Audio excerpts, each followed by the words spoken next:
नमस्कार। कांग्रेस संदेश में आपका स्वागत है। Thank you. और हम सभी भारत यात्रियों के अनुभव लेकर आम जनता तक पहुंचाने का प्रयास है। जी, तो इस चर्चा में आज हम सबसे पहले आपका परिचय जानना चाहेंगे। नमस्कार, मैं यात्री महेंद्र सिंह बोरा हूँ, नागपुर से हूँ, महाराष्ट्र। और मैं all India Congress committee minority department में कोऑर्डिनेटर भी हूँ। मध्य प्रदेश और छत्तीसगढ़ का प्रभार है और मेरी विधानसभा है ईस्ट नागपुर लोकसभा क्षेत्र नागपुर, महाराष्ट्र। आपके एजुकेशन प्रोफेशन के बारे में, परिवार के बारे में? मेरा परिवार, मेरी मम्मी है, वाइफ है, एक बेटा है, बेटी है और नागपुर से ही मैं पढ़ा हूँ। मेरा बिज़नेस है कपड़ों का। हम लोग सलवार सूट के मैन्युफैक्चरिंग करते हैं। पापा की 1996 में डेथ हो गई थी। 4 सिस्टर हैं, तो जैसे तैसे परिवार लेके चल रहे हैं। और मेरा घर नागपुर में है, एक छोटा घर है दिल्ली में, पारिवारिक है। जब हम दिल्ली होते हैं तो मैं उसी घर में रहता हूँ। अब आप अपना परिवार, अपना व्यवसाय और अपनी जगह छोड़कर जी पूरे देश की यात्रा में भारत यात्री बने। जी, वो ऐसा कौन सा कारण था जिसने आपको ये सब करने मजबूर किया? देखिए, मेरा एक सोच है कि हाँ भाई, हमारा जो देश है कोई एक कम्युनिटी का नहीं है। अलग अलग समाज, अलग अलग धर्म मिला के हमारा देश बना है। और अगर कोई भी एक धर्म को लेके या 2 धर्म को लेके अगर टारगेट किया जाए तो देश नहीं बन पाएगा।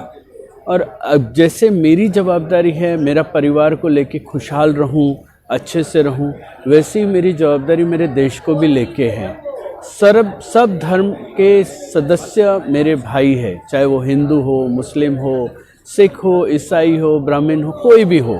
लेकिन अगर कोई पार्टी अगर हमारे बीच में ही अगर एक दूसरे के बीच में लड़ाई करके सत्ता हासिल करना चाहती है, सत्ता हासिल भी किया है, लेकिन उसका कोई फ़ायदा नहीं है। हमें चाहिए खुशहाल देश जहां हम बढ़ते हुए रहें।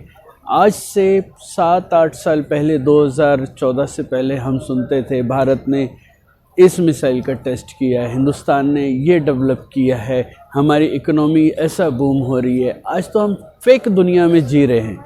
हमने ये चीज़ भूल चुके हैं कि हाँ, हमारी टेक्नोलॉजी कहाँ जा रही है, हम कहाँ जा रहे हैं। महंगाई तो इतनी बुरे हाल है, कोई लिमिट नहीं। बेरोजगारी, आज मेरा बच्चा है, आज उसने पीजी किया हुआ है, पढ़ा तो लिया, लेकिन नौकरी करवाऊँ, बिज़नेस करवाऊँ, बिज़नेस की हालत इतनी बुरी है कि कोई गारंटी नहीं है कि बिज़नेस सक्सेस हो या ना हो।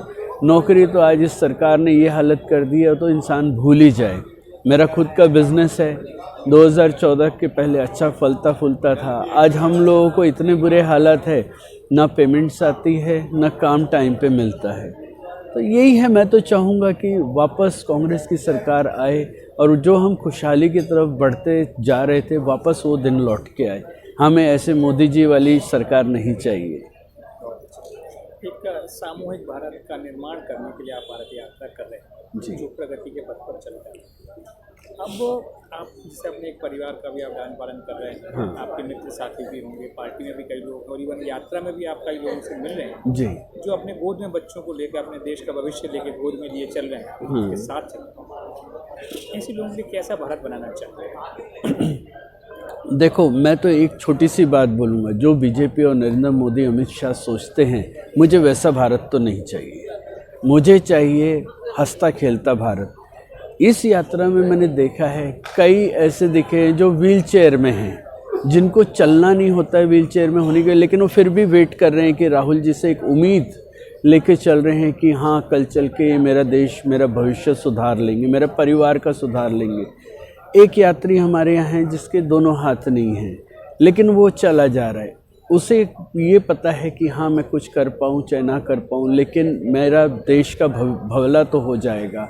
एक लेडी थी हमें दिखी, वो एक हाथ में अपना बच्चा और एक कमर पे बच्चा बांध के चल रही थी। ये लोग बहुत बड़ी उम्मीद से राहुल जी से लेके बैठे हैं और वैसी उम्मीद मेरी भी है कि हम जिस मुहिम को लेके चले हैं खुशहाल भारत की, वो हमें वापस मिल जाए।